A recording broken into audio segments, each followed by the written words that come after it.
Hello and welcome back to HEMAFightBreakdowns. Today I'm going to be covering Gesellen Fechten 2025, but I'm going to be doing things a little bit different again.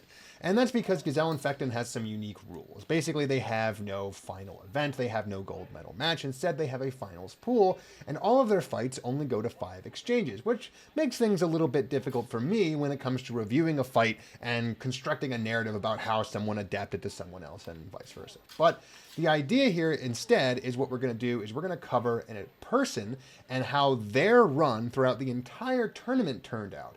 That way we can construct a nice little narrative about how they adapted, how things worked, how things didn't work, and talk a little bit about Gesellen Fechten overall without necessarily having to focus on one fight that lasts like all of 45 seconds. Now, the fighter in question is going to be Josias Arcadia, and this is someone whose name I probably just mispronounced, but someone who has been on the channel before and who I have met personally, and I know they have a very unique game plan when it comes to fencing. Now, what this meant was that when I went back and I looked at all 300 of their exchanges, we found a lot of patterns in how they attacked, how they approached each exchange, and how they were defeated or won various matches. So we're going to go over some of the basic tactics that they used, what worked, what didn't work, why it worked and why it didn't work, and hopefully learn a little bit about how to fence like Josias.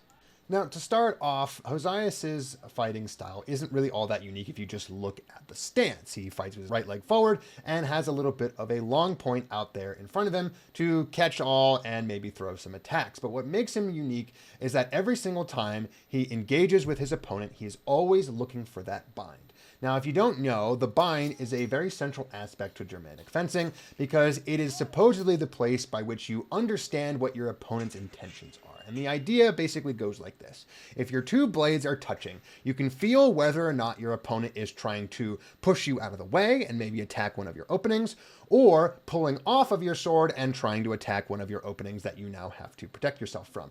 And the idea is that with this information in the bind, you can very effectively predict what your opponent is going to do and throw counter shots or wind or thrust and basically do what it is you need to do to land a shot while remaining safe at the same time.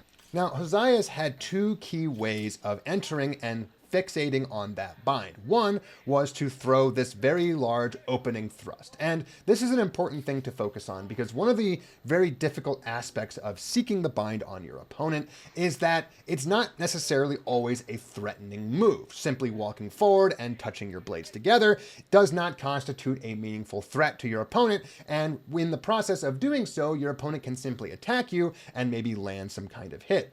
As we can see from several points of footage here, Josias was very, very successful at throwing that thrust out there, taking the center line, engaging in a bind, and then understanding right about halfway through the exchange that his opponent was trying to set him off. They were trying to parry him off to the side, and that they probably wouldn't make it there in time, resulting in that thrust going straight into the pocket, landing on very many people, and just getting some clean points.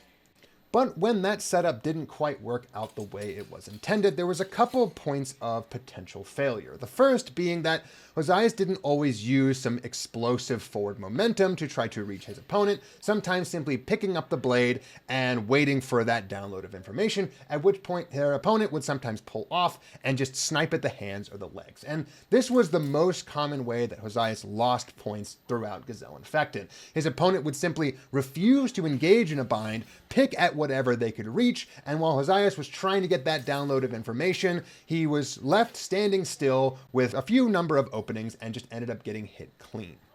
But aside from that situation, what was also very common is that Josias would go in for this big ballistic thrust and his opponent would set him off, successfully parrying with a little bit of backward footwork. And this is where things would get a little bit complicated and sometimes a little bit messy. Now, the idea here, as I mentioned earlier, is that when you come in strong and you have that bind and your opponent has successfully set you off, you want to maintain that bind for as long as you can to figure out where they're going next. And the idea is simple. If you have come into the center and you have shoved your opponent off to one of their sides, then you know that they basically have to pull off and attack somewhere else because your blade is just in the way. There's nowhere for them to attack while still maintaining that bind effectively without doing something maybe a little bit wacky. And that's what happens most of the time. But the problem here is that when someone pulls off and you are in a bind that is structurally very sound, but not currently presenting a threat, you generally also have to pull off in order to throw an attack of your own. And this resulted in quite a few Zwerchau doubles. If you've ever been to a tournament before, you've definitely seen this situation. And one of the things that makes Josias' strategy here so interesting is that every single one of the Zwerchs he threw was generally a low right Zwerch followed up by a high left Zwerch. And this is a very intelligent pattern to throw whenever you end up in this situation, because whenever you shove someone off to one side and they have to pull off, what you're basically saying is, okay, it's their turn to parry, and I'm going to throw the one thing that's probably hardest to parry for someone who has just been shoved off to their upper right quadrant, that is to parry their lower left quadrant, making it basically impossible for them to reach there in time. The problem, though, is that many people simply don't take their turn to parry. Despite the fact that they probably know that they're not in a position to defend themselves, they simply throw another attack, another renewal, and they end up doubling out. So, not necessarily a failure of strategy on Josias' part, but simply a miscommunication between two fencers who maybe don't necessarily know when they're in a position that they can't necessarily recover from, or do know that they're in a position they can't recover from, and are just trying to double out in order to get something out of the exchange. Now, those thrust openings were working well and good, but there was another problem that Josias faced that he had to have a solution for, and that solution was in the form of barring. Now, if you haven't studied barring, then the basic principle is this. If your opponent's sword is low in a retracted guard, or maybe just lower than yours, what you basically do is you throw your sword on top of theirs and bar them out of position so that they can't throw any meaningful attacks. And the idea here is that as you come forward, you're shoving your opponent so far off into an uncomfortable spot that they're immediately going to pull off and try to throw something else, at which point you have to try to counter-Zwerch them. And that's exactly what we see Josias do in many such exchanges. He comes forward, he bars the sword off to the side, and then comes in with a nice little Shielhau, Zwerchau, whatever you want to call it, descending cut straight to the top of the head that is intended to try to interrupt the path of his opponent, who has to pull off and come around to another quadrant just in order to free up their sword. The other problem, however, is once again we see the ugly concept of the renewal heel throwing a monkey wrench into the gears.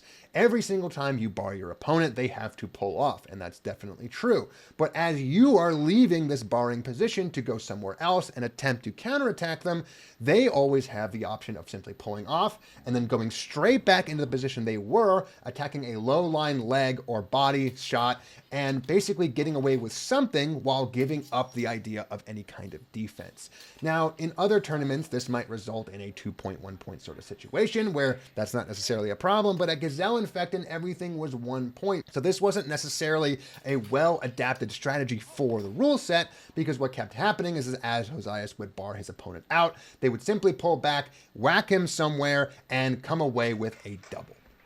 And with that, that is going to be it for today. Hopefully this was pretty informative as to how Josias actually fences, and maybe informed you a little bit on how you can copy some of his tactics and techniques to adapt into your own style. And if you want to see more Gesellen Fechten stuff, I will probably be doing more videos of that. Maybe another POV of a fighter, maybe just another good fight. But either way, more fencing is on the way next week.